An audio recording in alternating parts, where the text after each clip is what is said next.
ভিতৰত থকা আসনত বহিবলৈ অনুৰোধ জনাইছোঁ।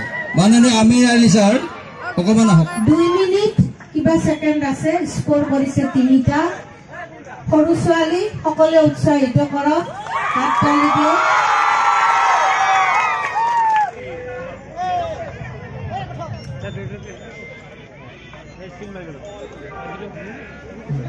মাননীয় আব্দুল মজিদ ডাঙৰীয়া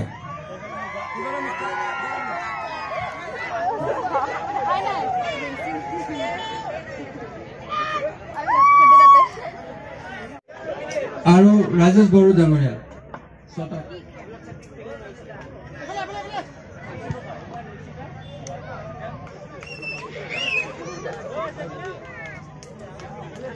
ৰঙিয়া উত্তৰ কামৰূপ ক্ৰীড়া সন্থাক মই ধন্যবাদ জ্ঞাপন কৰিছোঁ যে আমাৰ 14তম যি আন্তঃজিলা সাব জুনিয়ৰ ছোৱালীৰ যি খেল অনুষ্ঠিত কৰাৰ কাৰণে যিটো সহায় সহযোগিতা কৰিলে তাৰ বাবে মই ৰঙিয়া জিলা ক্ৰীড়া সন্থাক মই ধন্যবাদ জ্ঞাপন কৰিছোঁ।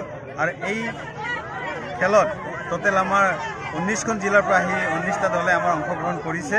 আৰু সেইকাৰণে এই 19টা দলক সকলো জিলাকে মই অসম খোখো সন্থাৰ তৰফৰ পৰা ধন্যবাদ জ্ঞাপন কৰিছোঁ, যাতে অদূৰ ভৱিষ্যতে উঠি অহা ল'ৰা ছোৱালীক তেনেকৈয়ে যে আমি এটা সুন্দৰ প্লেটফৰ্ম দিব পাৰোঁ। আগত যাতে নেশ্যনেল ইণ্টাৰনেশ্যনেল খেলাৰ কাৰণে যিটো এটা সুযোগ হয় সেই সুযোগ যাতে আমি এই খেলৰ যোগেদি দিব পাৰোঁ। কাৰণ আজিকালি খোখো খুব উন্নত হৈছে আৰু মেদত খেলে। আৰু এতিয়া আমি যোৱা 2023ত আমি তামোলপুৰত এছিয়ান খোখো পাতিছিলোঁ। আৰু এইবাৰ আমি সেই সুযোগতে আমাৰ অসমৰ পৰা এজন খুব সুদক্ষ খেলুৱৈ আমি পাবলৈ সক্ষম হৈছিলোঁ। আৰু অদূৰ ভৱিষ্যতে যদি তেনেকুৱা আমি খেলুৱৈ মানে উলিয়াব পাৰিম বুলি আশা ৰাখিছোঁ। আৰু মোৰ এটাই আশীৰ্বাদ থাকিব, এটাই মোৰ কামনা থাকিব যে সকলো জিলা ক্ৰীড়া সন্থাক মই এই খেলবিলাক খুব সুন্দৰভাৱে অনুষ্ঠিত কৰি ভৱিষ্যত ল'ৰা ছোৱালীক যাতে খুব সুন্দৰভাৱে আগুৱাই লৈ যাব পাৰে তাৰ মই কামনা কৰিছোঁ।